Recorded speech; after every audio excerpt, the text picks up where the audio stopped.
Terima kasih pimpinan Komisi 13 dan anggota Komisi 13 yang terhormat. Selamat siang dan Assalamualaikum warahmatullahi wabarakatuh.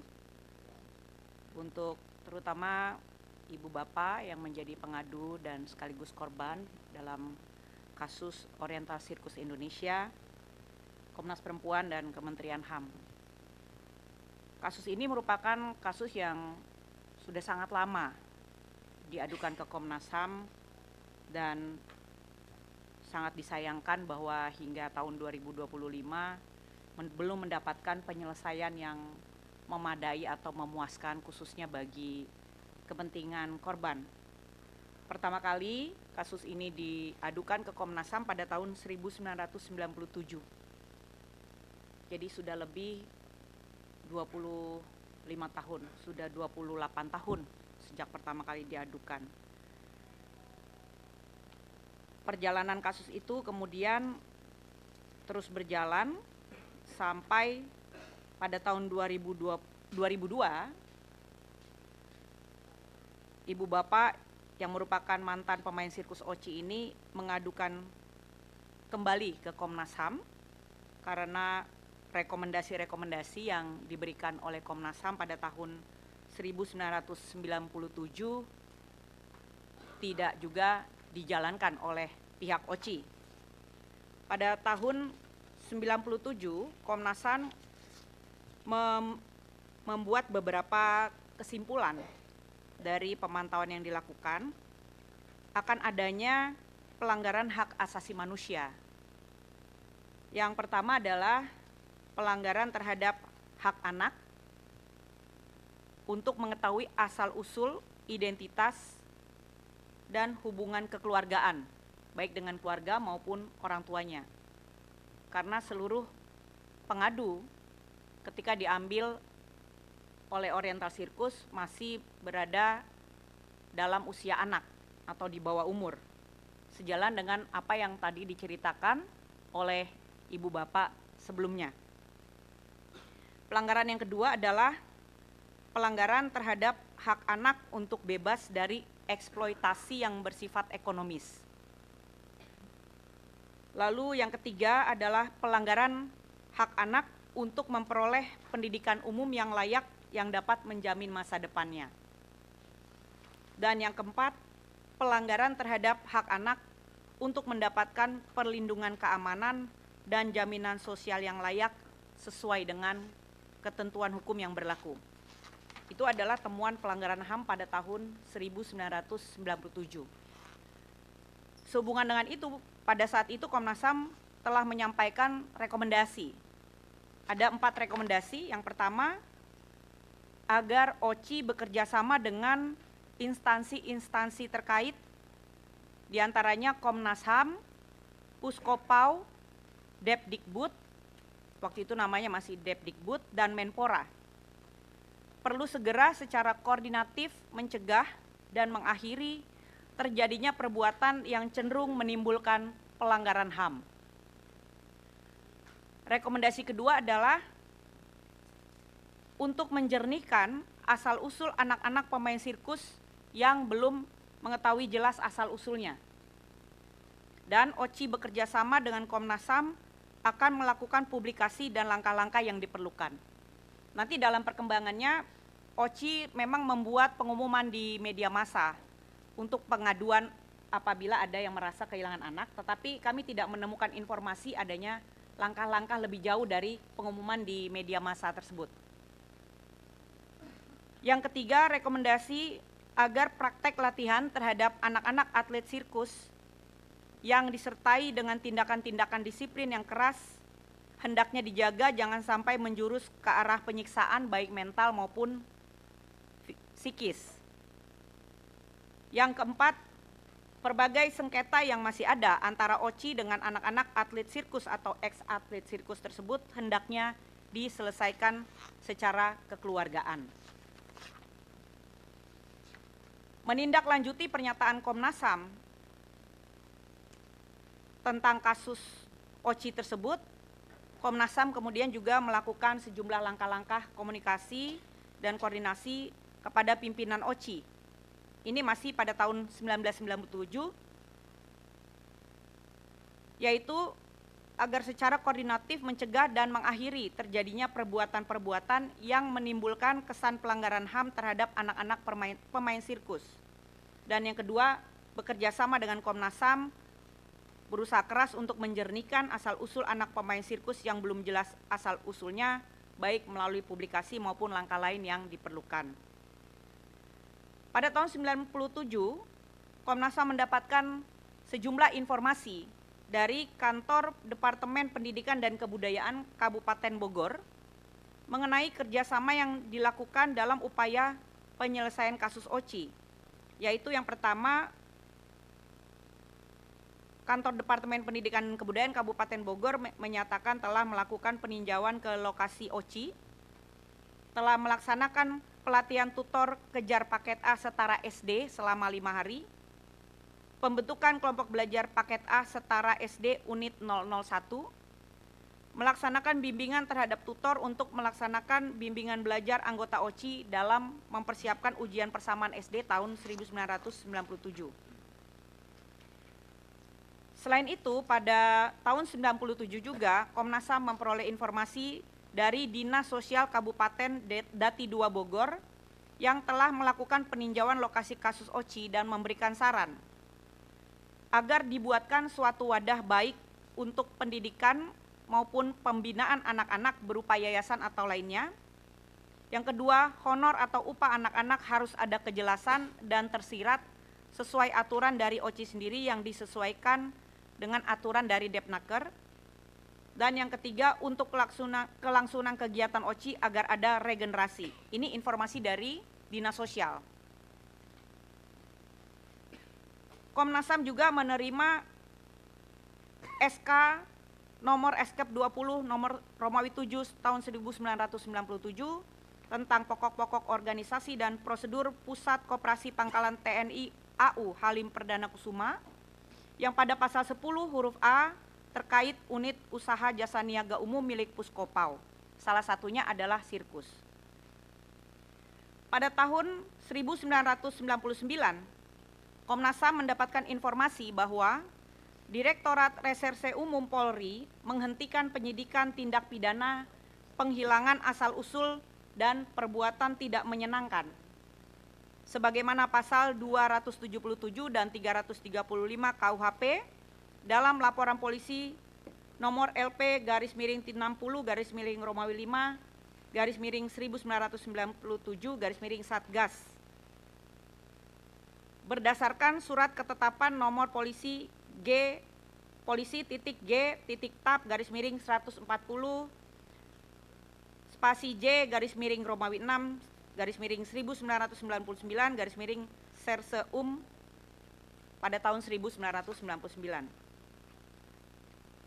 Sejak tahun 1997 akhirnya pada Desember 2002, Komnas HAM kembali menerima pengaduan dari salah satu ex-atlet sirkus yang menyampaikan pengajuan kembali kasus pelanggaran HAM terhadap atlet-atlet sirkus atau ex-atlet sirkus OCI. Pada bulan Mei 2003, Komnas HAM mengirimkan surat nomor 6141 SKPMT/Romawi 5/03 yang ditujukan kepada pimpinan OCI dengan perihal pengajuan pembukaan kembali kasus OCI.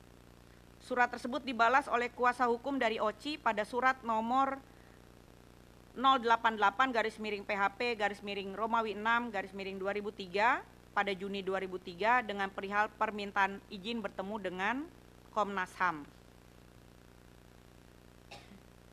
Kemudian Komnas HAM menerima surat dari Law Office Poltak H. Solowan dan Partners nomor 089/PHP/Romawi 6/2003 tertanggal 4 Juni 2003 dengan perihal keberatan atas dibukanya kembali kasus Oriental Circus Indonesia dan penjelasan atas permasalahan tersebut. Dikarenakan mendapatkan tanggapan pada 4 Juni 2003 bahwa pihak OCI telah melaksanakan semua petunjuk sesuai pernyataan Komnas tanggal 1 April 1997 dan mengusulkan untuk penyelesaian secara kekeluargaan tentang asal-usul eks pemain sirkus Oci dengan mengiklankan di surat kabar. Ini yang tadi saya jelaskan. Jadi tindak lanjutnya adanya iklan di surat kabar tersebut.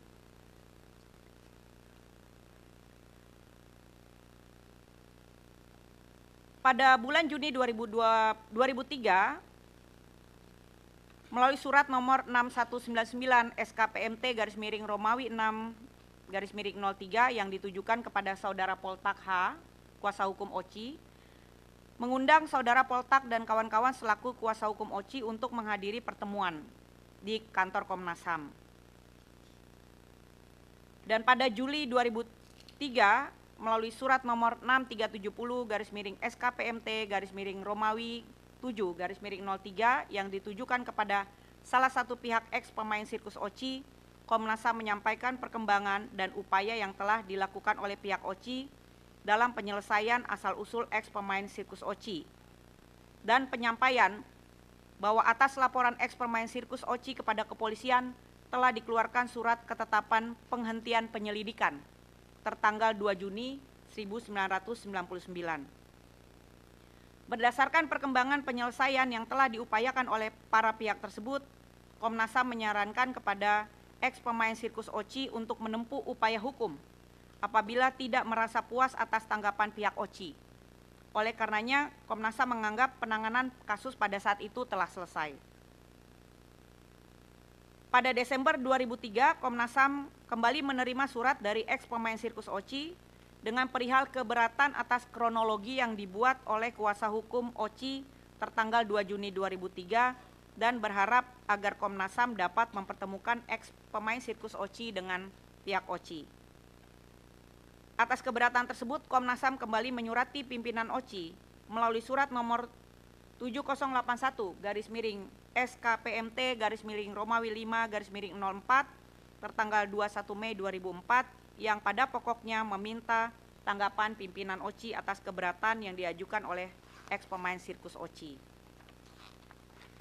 Setelah itu, perkembangan dari kasus ini muncul kembali pada akhir tahun 2024. Di mana pada 14 Oktober 2024 Komnas HAM menerima surat nomor 014-ASLO-Romawi 10-2024 dari Ari Seran Law Office dengan perihal permohonan pelaksanaan mediasi dengan pihak pengelola Oriental Circus Indonesia. Karena merupakan kasus lama dan telah terbit rekomendasi, Komnas HAM melakukan penelusuran terhadap arsip atas kasus tersebut. Komnas HAM juga meminta pengadu untuk melengkapi berkas aduan sesuai dengan ketentuan yang berlaku. Pada 9 Desember 2024, Komnas HAM menerima berkas tambahan dari Ari Seran Law Office dengan perihal kronologi atas kasus Oriental Circus Indonesia. Pengaduan ini memuat informasi terkait upaya korban menyampaikan somasi kepada Oci dan atau Taman Safari Indonesia yang pada intinya korban meminta pengakuan yang layak atas kontribusi dalam suksesnya Oci dan atau Taman Safari Indonesia dan meminta imbalan berupa kompensasi finansial senilai 3.100.000.000 rupiah. Berdasarkan pengaduan tersebut, Komnas HAM kembali memberikan tanggapan merujuk pada surat nomor 6370 SKPMT Romawi 7/03 tanggal 22 Juli 2003 yang menyarankan untuk menempuh upaya hukum sesuai peraturan perundang-undangan. Pada tanggal 17 Desember 2024, Komnas HAM menerima surat nomor 05/Komnas HAM/Romawi 12 spasi 2024 bertanggal 12 Desember 2024 dari advokat dan konsultan hukum Happy Sebayang dan rekan dengan perihal permohonan realisasi rekomendasi Komnas HAM tahun 1997 terkait 8 orang eks pemain sirkus Oci. Pada bulan Januari 2025, Komnas HAM menerbitkan surat nomor 10/00.01/Romawi 1/2025 yang ditujukan kepada Ari Seran Law Office dengan perihal saran tindak lanjut pengaduan yang pada pokoknya menyarankan pengadu untuk menempuh upaya hukum sesuai dengan ketentuan perundang-undangan yang berlaku. pada 16 Januari 2025, Komnas HAM menerima audiensi dari advokat dan konsultan hukum Happy Sebayang dan rekan, beserta para eks-pemain sirkus OCI. Dalam audiensi tersebut disimpulkan bahwa masih akan dilakukan penelusuran terhadap arsip kasus tahun 1997 dan baru akan dilakukan analisis untuk menentukan langkah Komnas atas kasus tersebut. Pada 9 dan 10 April 2025, Komnas HAM memenuhi undangan dari Kementerian Pemberdayaan Perempuan dan Perlindungan Anak guna berkoordinasi dan menindaklanjuti aduan eks-pemain sirkus OCI dengan beberapa instansi terkait. Pertemuan tersebut dihadiri oleh Komnas HAM, Komnas Perempuan, Bareskrim Polri, serta pengadu. Pada tanggal 22 April 2025, Komnas HAM kembali memenuhi undangan Kementerian Pemberdayaan Perempuan dan Perlindungan Anak untuk dialog terkait kasus OCI, dan dalam pertemuan tersebut turut hadir Komnas HAM, Komnas Perempuan, Bareskrim Polri, LPSK, Kementerian Hukum, Kementerian HAM, pihak pengadu, dan pihak OCI. Pada pertemuan tersebut, Komnas HAM menyerahkan surat nomor 449-PL.00-01-Romawi 4-2025 tertanggal 21 April 2025 perihal informasi penanganan kasus dan seterusnya sebagai tindak lanjut pertemuan bahwa Komnas HAM telah bahwa upaya Komnas HAM telah dilakukan sesuai mandat dan fungsi, serta menyarankan agar korban menempuh upaya perdata terkait permintaan kompensasi. Pada 22 April 2025, Komnas HAM menerima audiensi dari eks-pemain sirkus OCI bersama kuasa hukumnya. Pada audiensi tersebut, korban beserta kuasa hukum memohon klarifikasi dari Komnas HAM atas penanganan terkait kasus orientasi sirkus Indonesia beserta bukti-bukti yang didapat sebagai hasil pemantauan dari tim bentukan. Atas permohonan tersebut, Komnas HAM akan menelusuri terlebih dahulu berkas aduan yang diterima beserta hasil koordinasi dan pemantauan oleh tim yang menangani. Pengaduan tidak menyampaikan berkas pada audiensi tersebut. Sehubungan dengan itu, Komnas HAM mendorong negara untuk menjamin pemenuhan dan perlindungan hak-hak anak sebagaimana dijamin dalam Konvensi tentang Hak Anak. Yang pertama, untuk memiliki identitas dan ikatan keluarga, untuk mendapatkan pendidikan yang berkualitas, untuk mendapatkan perlindungan dari kerja-kerja yang merugikan kesehatan atau pertumbuhan mereka, dan atas lingkungan yang aman serta upah yang adil, dan untuk mendapatkan perlindungan dari eksploitasi dalam bentuk apapun yang merugikan anak. Komnas HAM menolak segala bentuk eksploitasi anak yang bersifat komersil atau segala bentuk perbudakan atau praktik-praktik sejenis perbudakan yang merupakan bentuk-bentuk terburuk kerja anak sebagaimana diatur di dalam Konvensi ILO 182 tahun 1999 tentang pelarangan dan tindakan segera penghapusan bentuk-bentuk pekerjaan terburuk untuk anak yang telah diratifikasi oleh pemerintah Indonesia melalui Undang-Undang Nomor 1 Tahun 2000. Demikian perjalanan dari kasus ini, dan Komnas HAM turut merasa prihatin bahwa para pengadu, para korban yang dulu anak-anak hingga dewasa pada saat ini belum juga mendapatkan pemulihan atas kerugian fisik, psikis, ekonomi, maupun sosial. Demikian penyampaian dari Komnas HAM. Terima kasih. Wassalamualaikum warahmatullahi wabarakatuh. Baik, lanjut ke Komnas Perempuan, tapi terkait dengan kronologis dan lain sebagainya nggak usah diulang ya Kak ya. Nanti langsung saja ke temuan Komnas Perempuan dan apa rekomendasinya supaya waktunya juga bisa kita efektifkan. Terima kasih. Baik, terima kasih. Assalamualaikum warahmatullahi wabarakatuh. Yang terhormat pimpinan Komisi 13 dan juga para anggota Komisi 13 serta Ketua Komnas HAM serta jajarannya, dan juga kami bertiga dengan wakil pimpinan dan juga komisioner. Baik, saya kira saya akan menyampaikan terkait kalau tadi kronologinya sudah disampaikan, kemudian pengalaman spesifik perempuan juga sudah disampaikan. Kami masuk pada bentuk dugaan pelanggaran HAM terkait perempuan. Yang pertama, bentuk dugaan pelanggaran HAM-nya terjadi eksploitasi anak untuk tujuan ekonomi atau child slavery. Dasar hukumnya Undang-Undang Dasar 1945 Pasal 28B ayat 2, kemudian Undang-Undang HAM Pasal 64, Undang-Undang Perlindungan Anak Pasal 66. Instrumen internasionalnya terdiri dari CRC Pasal 32, Konvensi ILO nomor 182, kemudian Deklarasi Universal HAM Pasal 4. Analisa singkatnya bahwa anak-anak dipaksa bekerja tanpa upah, memenuhi unsur kerja paksa dan perbudakan anak. Kemudian bentuk dugaan pelanggaran kedua, ini pelanggaran terhadap hak atas pendidikan. Dasar hukum nasionalnya Undang-Undang Dasar 1945, Pasal 31 ayat 1, Undang-Undang HAM Pasal 60, Undang-Undang Sisdiknas nomor 20/2003, kemudian instrumen internasional yang dilanggar CRC Pasal 28, DUHAM Pasal 26.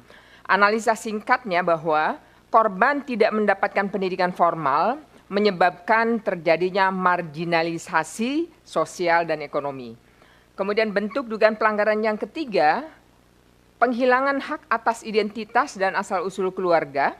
Dasar hukum nasionalnya Undang-Undang Dasar 1945 Pasal 28B ayat 1, Undang-Undang HAM Pasal 53, Undang-Undang Perlindungan Anak Pasal 5. Instrumen internasional yang dilanggar adalah CAT Pasal 1 dan 16, kemudian ICCPR Pasal 7. Analisa singkatnya bahwa anak kehilangan identitas hukum berdampak pada akses pendidikan, pekerjaan, dan hak sipil lainnya.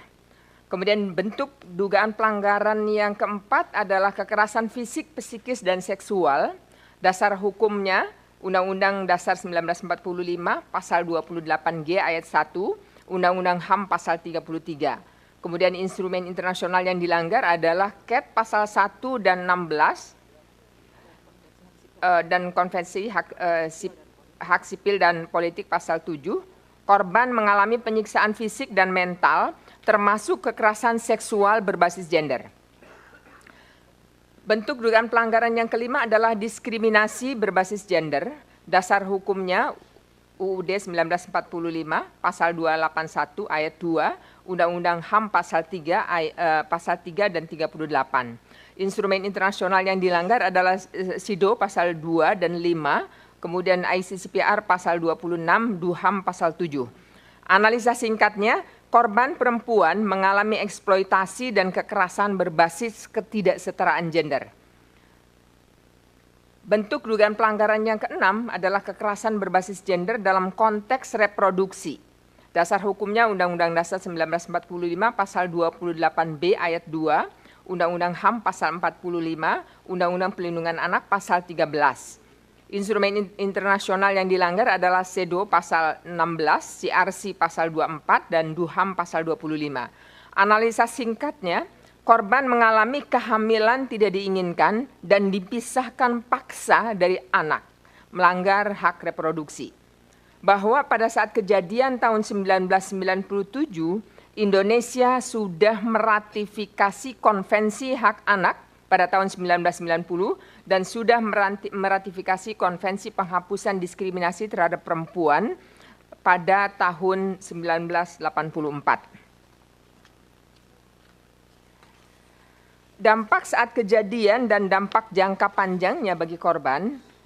Dampak dari kasus OCI ini tidak hanya dirasakan saat kejadian, tetapi berlanjut hingga masa dewasa para korban. Pada masa anak-anak, korban mengalami kekerasan fisik, psikis, dan seksual, kehilangan akses pendidikan, serta identitas hukum. Dampak jangka panjangnya meliputi trauma psikologis berkepanjangan, bahkan mungkin seumur hidup, ketidakjelasan status hukum, hingga keterasingan sosial. Bagian tersebut muncul dari irisan keduanya, yakni efek psikologis, psikososial yang terus membekas seperti kehilangan martabat, kemiskinan struktural, dan ketimpangan gender. Di sebelah kanan ini ada diagram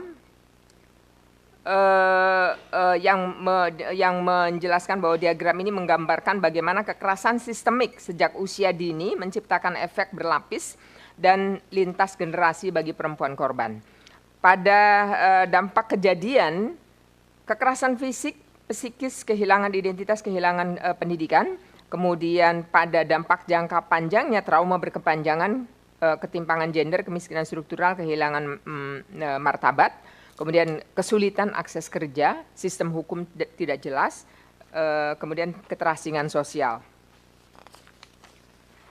Upaya dan rekomendasi oleh Komnas Perempuan sebagai bentuk tanggung jawab dalam penanganan kasus OCI, Komnas Perempuan telah mengirimkan surat klarifikasi kepada Taman Safari Indonesia pada 17 Maret 2025, namun tidak mendapatkan tanggapan.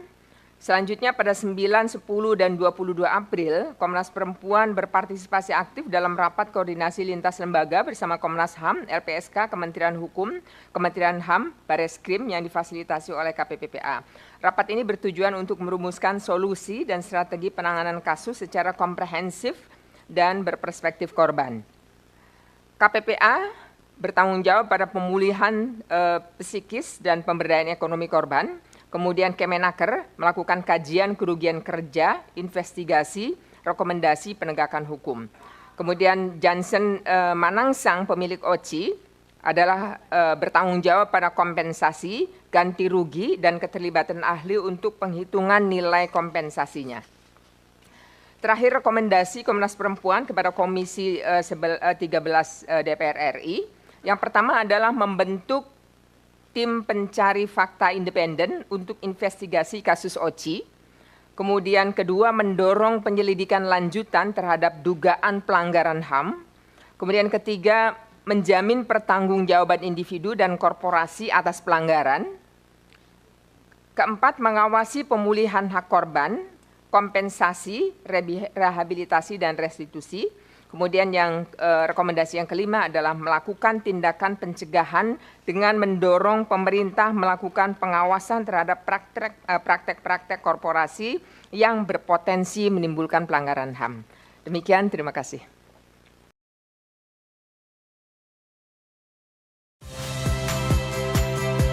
Saya Friska Clarissa. Saksikan program-program Kompas TV melalui siaran digital, pay TV, dan media streaming lainnya. Kompas TV, independen, terpercaya.